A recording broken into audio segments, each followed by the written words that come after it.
We've just been doing a workshop this morning with one of the classes, looking at getting them to think through what they need their space to be in their new classroom. We've started off looking at the spaces around them as pupils, what their teachers need, what they want to use to make their learning more exciting and more innovative, and looking at the implications of that as a space that will go into their new design.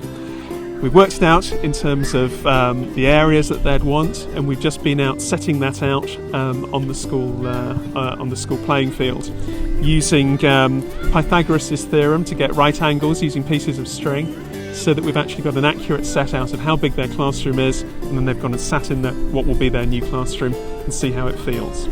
Yeah, we've been learning about architecture from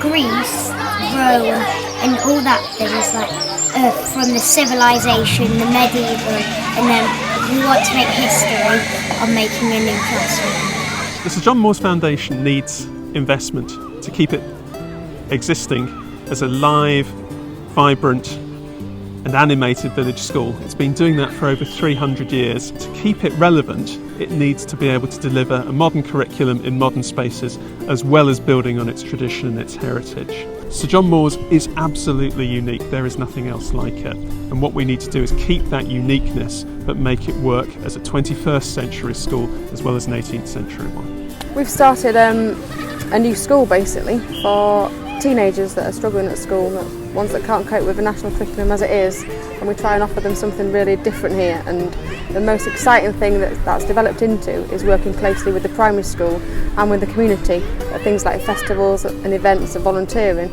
but also going into the classroom, working with professional artists and delivering things with professional artists, which is improving their confidence and their self-esteem absolutely amazingly. And the little ones love them. The little ones just look up to them, they're constantly wanting to know about them and asking them questions, and some of our older ones that wouldn't dream of writing anything will sit for ages and help them put their poems together, and they just don't know they're doing it. They're writing and doing maths and doing activities they never thought they would do before. So their confidence is being built at the same time as putting extra input into the younger kids' time here.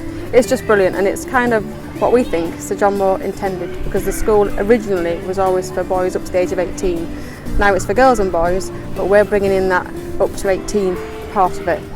Well, that gives you a much more integrated model, and it makes you a proper community as opposed to just a school.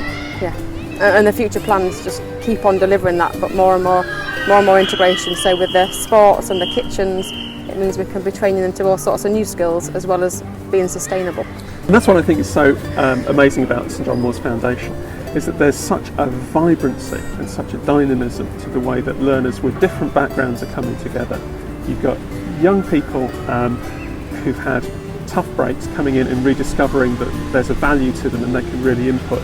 And that's actually getting benefits into the lives of the younger kids who are here already, going through their school lives, just beginning their school lives. And it's just a really elegant vision for where education can go in this country in the most amazing historic context.